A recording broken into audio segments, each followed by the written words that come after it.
Hi, I'm Matt, and welcome to Less Dependent Wisconsin. It's been 4 weeks exactly since we planted those potatoes, so I thought I'd give you an update on how they're growing. Also, my aunt and uncle showed me kind of a different way to grow potatoes, so I thought I'd share that with you and let you know what they do. So let's go get started.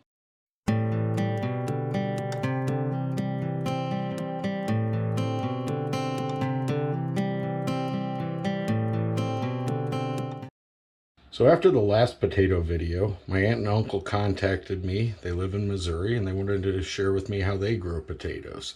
Here's a picture of what they've got going on.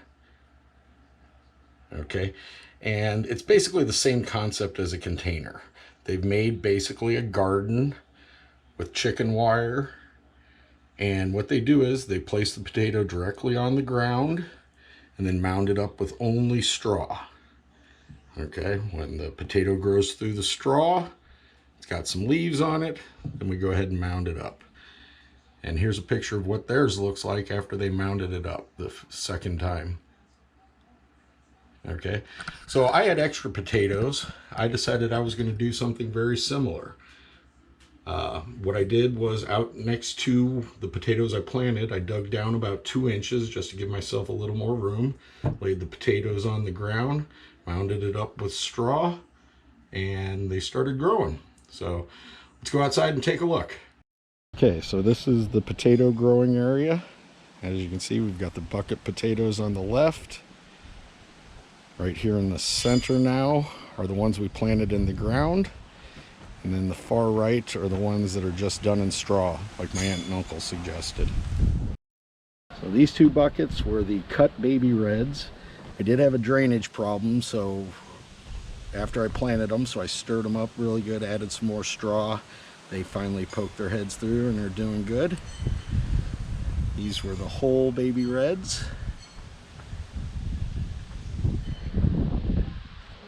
These two were the cut Kennebecs. And these two were the whole Kennebecs. Now the one on the right actually grew really fast. The leaves were starting to poke out over the top of the bucket, so I amended that about 3-4 days ago. But as you can see, it's starting to poke its way through.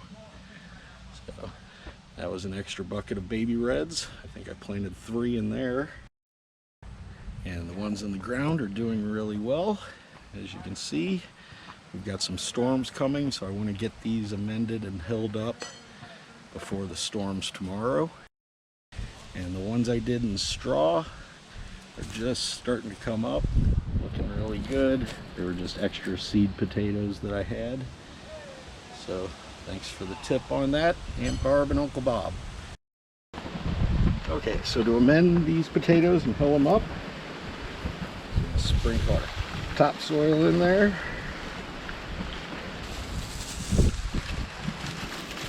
Work the straw in.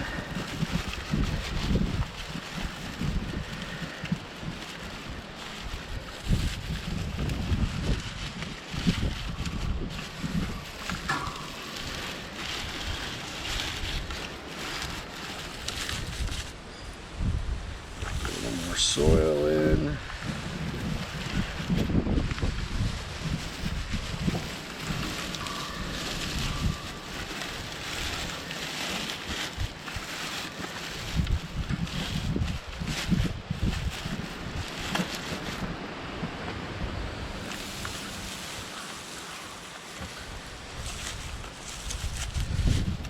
This is the only bucket potato I'm going to do today. I'm going to let the others get a little bigger before we add to them.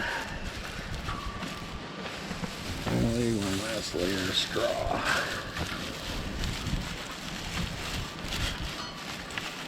And that's it. We give these guys a good watering. Okay, so same process. We're just going to layer dirt and straw in here.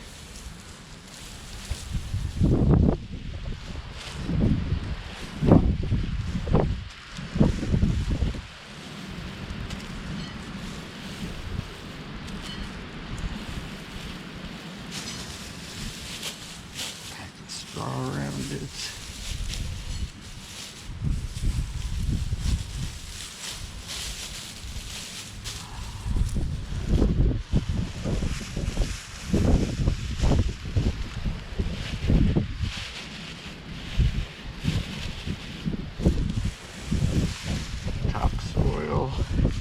just a layering process. So you kind of get the idea. I'll get these all taken care of. We'll come back and you can see the final results. Okay, so this hill turned out really good. I just planted everything to the tops of the plants, as you can kind of see right there. So this row is completely done. Nothing left to do but let it grow. The bucket plants, as I mentioned, I'm going to wait a week and a half before I top these off. Those two are ready. And then we're just going to let the straw potatoes go a couple weeks more too. So anyways, I hope this was educational for you. Thanks again to my aunt and uncle for the tips on the straw growing. Focus on being less dependent, and we'll see you soon. Have a great day.